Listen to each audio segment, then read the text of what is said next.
دوستو قرآن کے اندر اس طریقے کا 11 نمبر آیت میں خالی الف ہے. قرآن میں بہت سارے جگہوں میں یہ خالی الف ہے. تو اس خالی الف پر زبر زیر پیش یعنی حرکات کیسے لگاتے ہیں اور کیا اس الف کو ہم پڑھنا ضروری ہے یا پھر اس الف کو ہم نہیں پڑھیں گے، دونوں قاعدہ جاننے کے لیے ویڈیو کو آخر تک دیکھیے. چلیے ویڈیو کو شروع کرتے ہیں. بسم اللہ الرحمن الرحیم. 11 نمبر آیت میں کے بعد دیکھیے خالی الف ہے.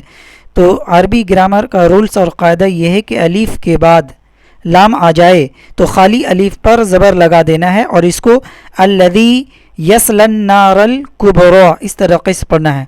الذی یصلی النار الکبری اس طریقے سے پڑھنا ہے. خالی الف کے بعد لام آ جائے تو الف پر زبر لگانا ہے.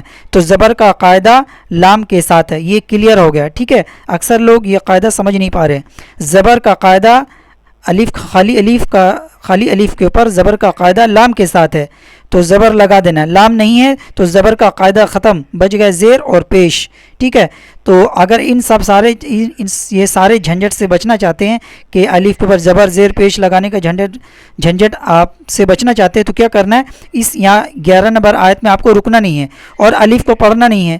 تو اس طریقے سے پڑھنا. دیکھیے وَيَتَجَنَّبُهَا الْأَشْقَى الَّذِي يَصْلَى النَّارَ الْكُبْرَى. تو اس طریقے سے پڑھنا ہے. یہاں پر سانس توڑیں گے تب رولز آپ پر لاگو ہوگا. اگر ان سارے جھنجٹ سے بچنا چاہتے ہیں تو یہاں پر آیت میں آپ کو سانس کو نہیں توڑنا ہے. دوستو اسی طریقے سے سورہ یاسین آیت نمبر 20 میں یہاں پر 20 کے بعد دیکھیے خالی الف ہے. تو میں نے بتا دیا زبر کا قاعدہ لام کے ساتھ ہے اور اگر لام نہیں ہے تو زبر کا قاعدہ ختم، اب بچ گئے زیر اور پیش.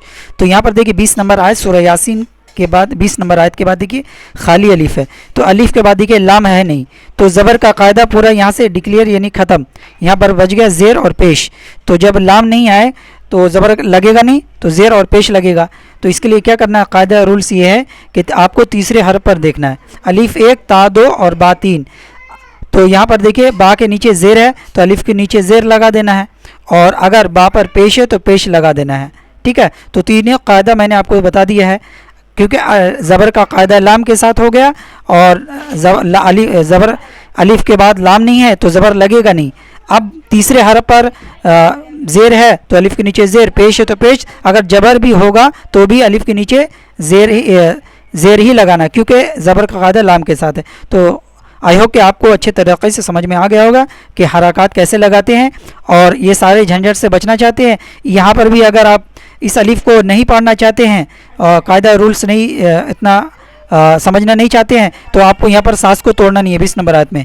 تو یہاں پر کس طریقے سے پڑھنا ہے دیکھیے یہاں پر یا قوم اتبعوا المرسلین اتبعوا من لا يسألكم اس طریقے سے یہاں پر ملا کے پڑھ دینا ہے.